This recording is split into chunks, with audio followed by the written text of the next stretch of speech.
Back to it. I'm Colin Mayfield here for the next hour on WCNC Plus. We do want to bring in voter protection attorney Kat Lawson. As early voting has kicked off, obviously in North Carolina, we are getting ready for the elections and then midterms, obviously next year. There's been some discrepancy with registration here, Kat, in North Carolina. Obviously, there's been numerous lawsuits that have played out firsthand that have been elevated to certain courts in the land as well. So let's just start there with voter education. What should folks know? And, I don't necessarily live in North Carolina, but if I did, what should I know about a registration? Should I check it? Where should I start? Yeah, thanks so much for having me. So best practice is always to first check your registration just to make sure it's accurate. But really what we're most concerned about this cycle are the 79,000 North Carolina voters who are on what's called a registration repair list. So this is a group of voters who were identified by our State Board of Elections following litigation that started last year and theories by Judge Jefferson Griffin in his fight to overturn his race with Justice Allison Riggs last fall. And so the State Board has now said that these voters will not be able to cast a regular ballot unless they repair or update their registration files.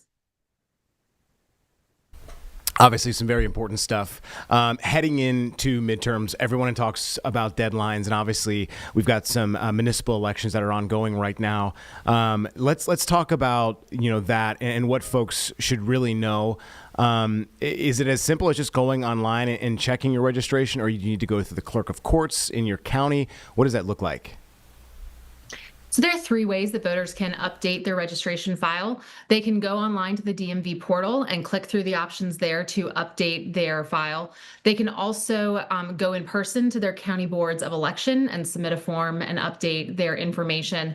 And then about 2.5 weeks ago, the State Board did send out a letter to everybody on the list with the form with a pre-addressed envelope. So if it did not make its way into the trash folder, into trash at folks' houses, they can always pull it out and mail that on to their county boards.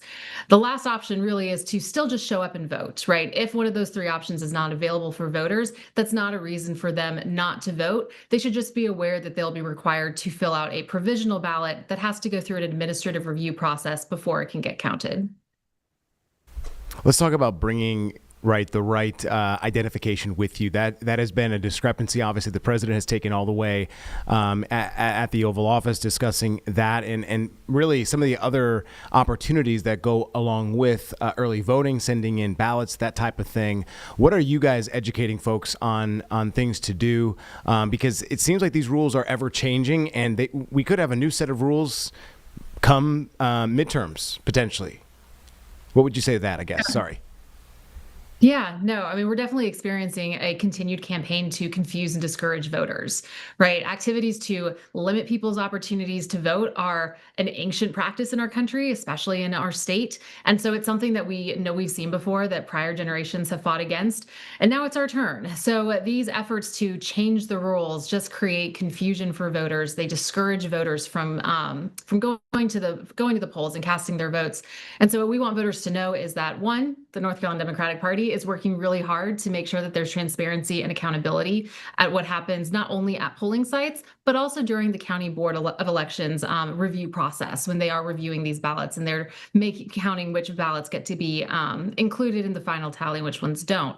And so people should know that they do need to show up with a photo ID. We have a photo ID requirement in North Carolina. There are a lot of different options for that. They're all listed on the State Board of Elections website. But voters should also know that there's an ID exception form. So if they don't have an appropriate ID or they show up to vote and are told their ID is unacceptable, they are entitled to ask for an ID exception form and cast their vote. In the same way, the folks that have this problem with their registration files are entitled to cast a provisional ballot and have that review process happen. Same thing for voters who maybe have other kinds of issues with their registration, or maybe new voters who have never registered before. During early voting, they are allowed to either file voter registration for the first time or update their voter registration if they've moved recently or have change their names, anything like that. So there are options available to voters to make sure that everything is in order before they vote. Kat, last question here before I ask you, is there anything else that I guess I missed?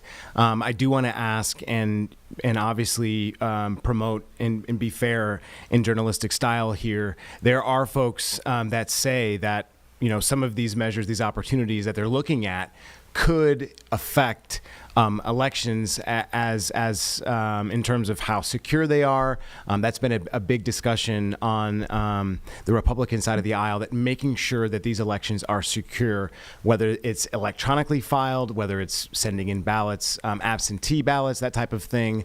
What would you say to that type of question? Because there are a lot of individuals who are worried about the secure voting standards, and obviously, as a whole, the democracy of our nation. Mm-hmm. Yeah, so having public trust in elections and election processes is vital. If we stop believing that our votes matter and that that is the appropriate way to resolve differences between us, then everything else about our system ends up breaking down. The problem that I have with Republicans claiming that their interest is solely about election security is that they haven't pointed out where there are examples of the election being insecure. You can't just make up a problem, create a so-called solution that confuses people and discourages them from voting, and then claim that your biggest interest is the system itself. There have not been documented cases of widespread fraudulent voting or insecure voting happening in North Carolina. The only case that we have came back from in 2019, where there were Republican operatives who were running a fake collection ballot scam down in Bladen and Robeson counties. That's the only case that we have so far. And so I am always open to see if there are documented problems, that figuring out what kind of solutions are going to meet everybody's expectations. But you can't keep going around and telling people there are problems in order to encourage them to be afraid, to be fearful, and to end up passing laws that end up hurting people's fundamental rights. Appreciate you filling that question. Last question, I lied. I do want to ask this because there have been, in my mind, a number of incidents. One in Statesville recently where there was a black individual who's running for a certain race, and they actually found a doll hanging above her sign, obviously to promote her campaign and the race that she is in. The FBI is investigating this in Statesville, but we have seen these type of fear-mongering tactics, and it seems that these are getting more widespread, might I say, and I guess there's an effort to ongoing to try and potentially suppress, as you said, the vote in this instance. What would you say to individuals who may be worried about this type of action? It seems like I said, this is becoming more widespread, and not just hit or miss incidents.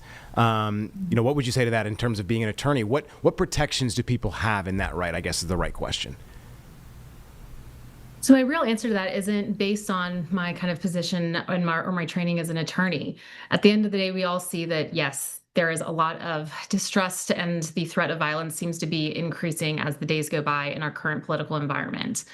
But the way that we have to handle that is by understanding that the only way to have a healthy fight in a democracy is at the ballot box, which is why we have to all of us commit to resolving these differences through our voting, through our civic engagement, and understanding that at the end of the day, we share community with each other.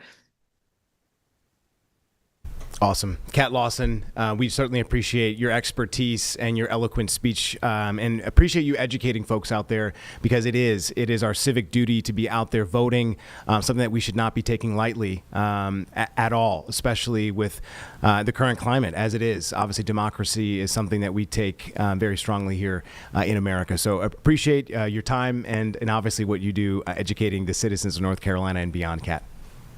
Awesome. Thanks so much for having me.